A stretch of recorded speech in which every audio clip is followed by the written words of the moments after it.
Building material and constructions BMC subject हमने start किया है। जैसा कि हम एग्ज़ाम की भी बात कर लेते हैं, यूपीएससी आईबीएस का एग्ज़ाम हो या फिर आपका जो एमपीपीएससी ईई का एग्ज़ाम हो या फिर एसएससी जेई 2025 या फिर आपका आरआरबी जेई 2024-25 या फिर सब इंजीनियर। तो मतलब कि कोई भी एग्ज़ाम को अगर आप टारगेट करके चल रहे हैं तो बीएमसी एक ऐसा सब्जेक्ट है जिसका अच्छा खासा वेटेज है and 18 to 20 number of questions पूछे जाते हैं जो काफ़ी ज़्यादा वेटेज है। खासकर एसएससी जेई के एग्ज़ाम में बीएमसी का अच्छा खासा वेटेज है।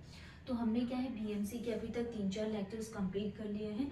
तो बीएमसी में हमने सबसे पहले इसका क्या कुछ बेसिक समझे थे, जिसमें से हमने टॉपिक स्टार्ट किया क्या है ब्रेक। तो हम यहाँ पे ब्रेक के बारे में स्टडी कर रहे हैं।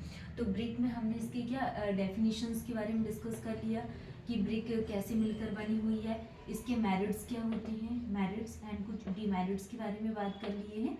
अभी हम रिवीजन कर लेंगे।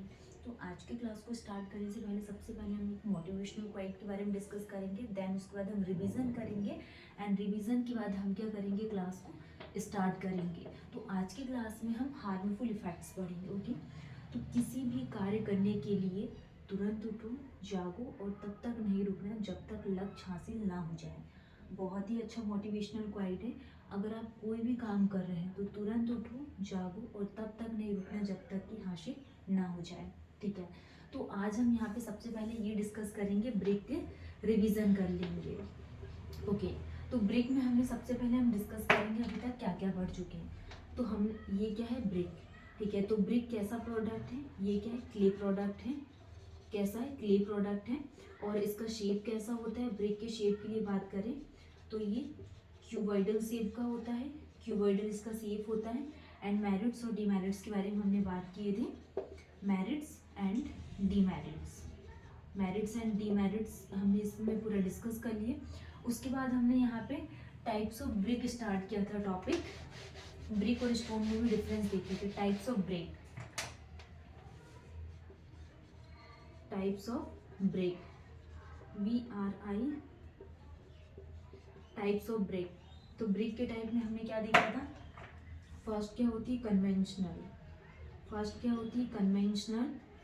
कन्वेंशनल। सेकंड क्या होती है मॉड्यूलर एंड थर्ड क्या होती है ब्रेक फेल। तो ये 3 टाइप के ब्रेक होती है जिसमें हमने स्टैंडर्ड और नॉमिनल साइज के बारे में डिस्कस किए थे। तो हम यहाँ पे स्टैंडर्ड और नॉमिनल के साइज देखेंगे।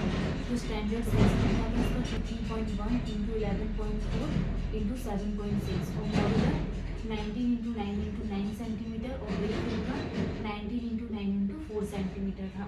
और नॉमिनल साइज कितना आ जाएगा 24.1 12.4 × 8.6, इसका 20 × 10 × 10 और इसका 20 × 10 × 5 सेंटीमीटर। ये भी किसमें सेंटीमीटर में सेंटीमीटर। तो ये कन्वेंशनल, मॉड्यूलर और ब्रेक फेल तीनों का हमने साइज के बारे में डिस्कस किया था। ठीक है, साइज हमारा कंप्लीट हो गया था। अब हमने देन उसके बाद हमने क्या स्टार्ट किए थे, इसके इंग्रेडिएंट्स के बारे में।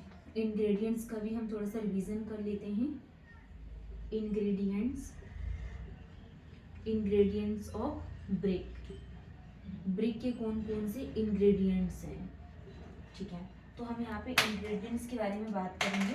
तो फर्स्ट क्या आ जाएगा यहाँ पे सिलिका एल्यूमिना, लाइम के बाद हमने क्या पढ़े थे मैग्नीशिया, लाइम, सिलिका, लाइम हो गया, सिलिका, एल्यूमिना, लाइम, मैग्नीशिया। और मैग्नीशिया के बाद हमने क्या पढ़ा था यहाँ पे आयरन ऑक्साइड और अल्कली। तो सिलिका का क्या फॉर्मूला होता है SiO2, एल्यूमिना का Al2O3 एंड लाइम क्या होता है CaO एंड मैग्नीशिया क्या होगा MgO और आयरन ऑक्साइड क्या होगा Fe2O3 और अल्कली क्या होता है alkali sodium oxide, potassium oxide और कैल्शियम हाइड्रोक्साइड। ठीक है, तो जिसमें से हम बात करें किसके लिए, अल्कली के लिए, कि अल्कली का कितना परसेंट हम ऐड करते हैं। ये फॉर्मूलेस आपको ध्यान रखना है। सिलिका का SiO2, एल्यूमिना का Al2O3 एंड लाइम का कैल्शियम ऑक्साइड, मैग्नीशिया का MgO, iron oxide Fe2O3 and alkali क्या होता है sodium oxide, potassium oxide and calcium hydroxide. Silica कितना लिया जाता है 50 से 60% हम सिलिका ऐड करते हैं। एंड एल्यूमिना कितना लिया जाता है 20 से 30% एल्यूमिना। और लाइम कितना लिया जाता है 4 to 5% लाइम यूज़ करते हैं। एंड मैग्नीशिया कितना आ जाएगा 1% मैग्नीशिया। और iron oxide 5 to 7% iron oxide. और अल्कली लेस देन 1%। तो ये चीज़ें हमने कल की क्लास में डिस्कस किए थे। सिलिका एल्यूमिना, सिलिका 50 से 60%, एल्यूमिना 20 से 30%, lime 4 to 5%, magnesia 1%, iron oxide 5 to 7% and alkali less than 1%। Okay, फिर हमने क्या डिस्कस किए थे, अगर सिलिका को ऐड करने से क्या होता है, ये क्या इम्पार्ट करता है, एक यूनिफॉर्म शेप इम्पार्ट करता है। एंड एल्यूमिना को ऐड करने से ये क्या करता है, प्लास्टिसिटी इम्पार्ट करता है। एंड मैग्नीशिया क्या प्रोवाइड करता है, yellow tinge colour, yellow tinge colour provide करता है। एंड लाइम क्या करता है, यहाँ पे लाइम का काम करता है डिफरेंट इंग्रेडिएंट को एक साथ क्या करता है, फ्यूज करता है, fuse different ingredient. Iron oxide red cherry colour, iron oxide क्या करता है, रेड चेरी कलर को इम्पार्ट करता है। अल्कली क्या है, एफ्लोरेसेंस को इम्पार्ट करता है। तो ये सारे इंग्रेडिएंट्स ऑफ ब्रिक के बारे में डिस्कस कर लिए। ठीक है, नेक्स्ट आज की क्लास में हम यहाँ पे इंग्रेडिएंट्स ऑफ ब्रिक्स के बारे में पढ़ेंगे कि टोटल इंग्रेडिएंट कितने होते हैं। अब हम यहाँ पे बात करने वाले हैं कुछ इसके इंग्रेडिएंट्स ऑफ ब्रिक के लिए। तो ब्रिक में जनरली कितने इंग्रेडिएंट होते हैं, जैसा कि हम ये ब्रिक का यूज़ कर रहे हैं, ठीक है, ये ब्रिक है तो इसमें कितने प्रकार के इंग्रेडिएंट होते हैं। तो फर्स्ट कौन सा इंग्रेडिएंट होता है, पेबल्स होता है। पेबल्स को ही क्या बोला जाता है, ग्रेबल्स। पेबल्स को ही ग्रेबल्स बोलते हैं और ग्रेबल को ही क्या बोला जाता है, ग्रिड बोला जाता है। तो फर्स्ट इंग्रेडिएंट क्या आ जाएगा, पेबल्स। पेबल्स को ग्रेबल बोला जाता है एंड ग्रेबल को ही ग्रिड बोलते हैं। तो इसको आपको नाम ध्यान रखना है, पेबल्स, ग्रेबल और ग्रिड। सेकंड हम बात करने वाले हैं, सेकंड इंग्रेडिएंट क्या होता है, लाइम। सेकंड क्या होता है, लाइम। तो लाइम को हम यहाँ पे डिटेल्स में पढ़ेंगे। एंड थर्ड इंग्रेडिएंट क्या होता है, अल्कली। थर्ड इंग्रेडिएंट क्या होता है, अल्कलीज। एंड फोर्थ क्या होता है, आयरन पायराइड्स। तो ये चार प्रकार के इंग्रेडिएंट्स होते हैं ब्रिक में, pebbles, gravels, grids, lime, alkalis और क्या होता है, आयरन पायराइड्स। ठीक है, तो अब हम यहाँ पे वन बाय वन डिटेल्स में पढ़ेंगे। जिससे कि अगर हम यहाँ पे पेबल्स का यूज़ कर रहे हैं, ग्रेबल्स का या फिर ग्रिड का, तो ये क्या हार्मफुल इफेक्ट करता है ब्रिक में, इसको ऐड करने से। पेबल्स अगर प्रेजेंट है ब्रिक में तो ये नॉन यूनिफॉर्म मिक्सचर रहेगा, मतलब कि ये हमारे पास क्या होगी, ब्रिक और पेबल्स, तो इसका जो रिजल्ट क्या आएगा यहाँ पे, नॉन यूनिफॉर्म। मतलब कि ब्रिक का जो शेप होगा वो नॉन यूनिफॉर्म होगा। एंड मिक्सिंग ऑफ क्ले, और इसमें कुछ अमाउंट में क्या मिक्स रहेगी, क्ले मिक्स रहेगी। तो इसका शेप कैसा रहेगा, इस तरीके से कुछ ऐसा शेप होगा, पेबल्स, ग्रेवल्स या फिर ग्रिड, अगर उसमें क्या है मिक्सचर है। तो सेकंड हम बात करने वाले हैं लाइम। अगर हमने यहाँ पे ब्रिक में एक्सेस अमाउंट में अगर लाइम को ऐड करा, तो जो कलर ऑफ द ब्रिक है, तो ब्रिक का ये जो कलर है, कलर कैसा होगा यहाँ पे, बिकम येलो फ्रॉम रेड। तो ये क्या होगा यहाँ पे, येलो से क्या होगा, येलो फ्रॉम रेड में क्या होगा, चेंज हो जाएगा। तो ये वर्क है किसका, लाइम का। येलो से रेड में इसका कलर क्या होता है, चेंज होता है। Colour of the brick become yellow to red. Okay, अगर एक्सेस अमाउंट में क्या लाइम ऐड है तो लम्स ऑफ लाइम, ठीक है, जो लाइम के अगर कुछ लम्स के फॉर्म में कैसा रहेगा, जैसे कि हमारे पास ये क्या है, लाइम है, अगर इसमें हमने कुछ अमाउंट में क्या वाटर को ऐड कर दिया कम अमाउंट में, तो लाइम का फॉर्मेट कैसा हो जाएगा, कुछ लम्स के फॉर्म में।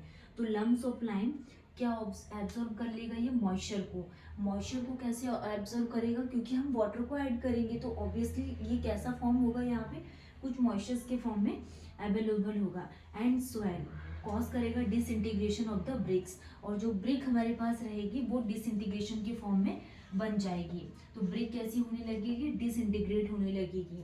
ठीक है, अगर हमारे पास लाइम लम्स के फॉर्म में प्रेजेंट रहा तो।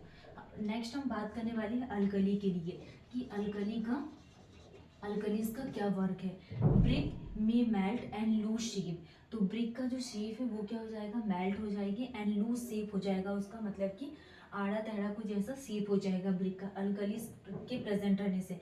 रिजल्ट इन एफ्लोरेसेंस, और जो ब्रिक है वो कैसी होने लगेगी, एफ्लोरेसेंस टाइप की इसका जो फॉर्मेट है वो होने लगेगा। तो अल्कलीज के प्रेजेंट रहने से brick may melt and lose shape and result इसका क्या आ जाएगा, एफ्लोरेसेंस।